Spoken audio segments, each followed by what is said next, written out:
Donald Trump is winning with Latinos. If you look at the last poll, he's winning with Hispanics. If you look at the polls, he's doing very well with women. He has a much better... Wait. These polls are so far, they're so close that in the state of California, Donald Trump is now, the state of California is now in play, and Hillary Clinton is scared to death. Corey, he's not winning with women, and he's not winning with Hispanics. His numbers are hugely underwater with both. And on the specific question of this, he didn't just say, well, gee, things could be better in New Mexico. He said, I'm looking at the quote here, she, the governor, is not doing the job. He's going to go around the country saying that the Republican governors of various states aren't doing the job? It's not about being a Republican. It's not about being a Democrat. It's about doing what's right for the country. Well, that was Donald Trump's campaign manager on the hot seat with Fox News Sunday anchor Chris Wallace yesterday over Trump's recent criticism of Republican New Mexico Governor Susana Martinez. For more, let's bring in Jessica Tarlov, a Democratic pollster and strategist, and Chris Bedford, editor-in-chief of the Daily Caller News Foundation. Morning to both of you. Thanks for being with us this holiday. Happy Memorial Day. Happy Memorial Day. All right, well, let's get your reaction, Chris, off the top from that clip we just played. You had Lewandowski saying that Donald Trump doing very well with the women. I just want to pull up our Fox News most recent polling on this, showing the favorable, unfavorable. He's sitting at 63%, as you can see there, with women. Are we not seeing the polls that the Trump camp is getting? Because I feel like there's a bit of confusion here. Well, Donald Trump brags about how he doesn't have any of his internal pollsters, so I think we're seeing everything that he's getting. And he's really just making it up as far as those polls go. Chris, I watched the whole interview yesterday. Chris grilled Corey the entire time. And the only thing that we heard from him that wasn't really spun was that the Supreme Court is absolutely going to be stacked for decades if Hillary Clinton wins the presidency.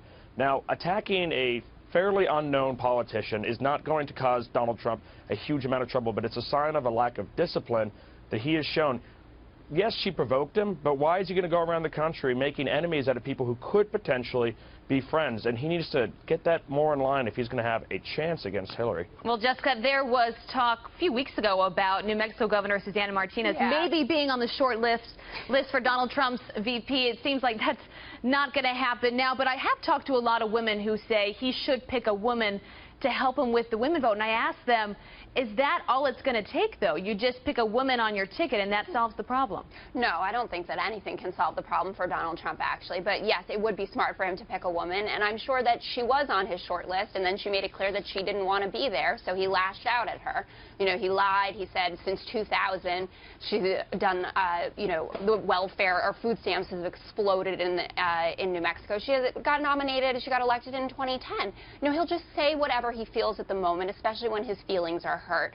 So yes, he can go after a woman, and I know that Jan Brewer is in discussion to be his VP, and maybe that'll help him some.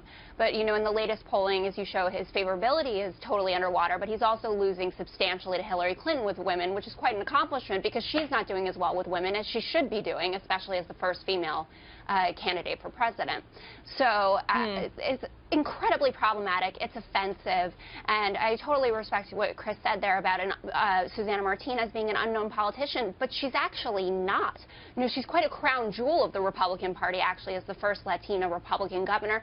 And on top of that, she's the daughter of two Reagan Democrats, and she herself was a Democrat until 1995. This is exactly who Donald Trump says that he can be winning over, and look what he's done.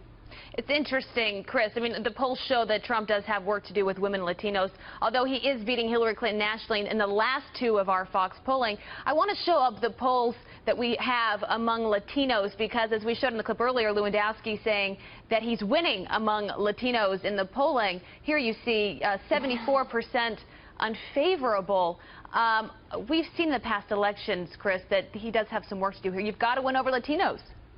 That's true. I mean, almost everyone who's watching right now is probably going to have to Google Susana Martinez's name to find out exactly who she is.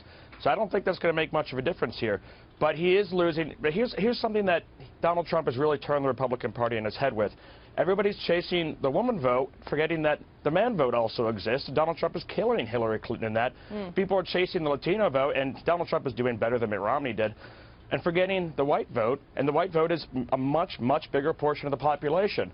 Donald Trump has huge issues, as you pointed out, in these polls, and Corey was completely wrong saying he was winning with women and Hispanics.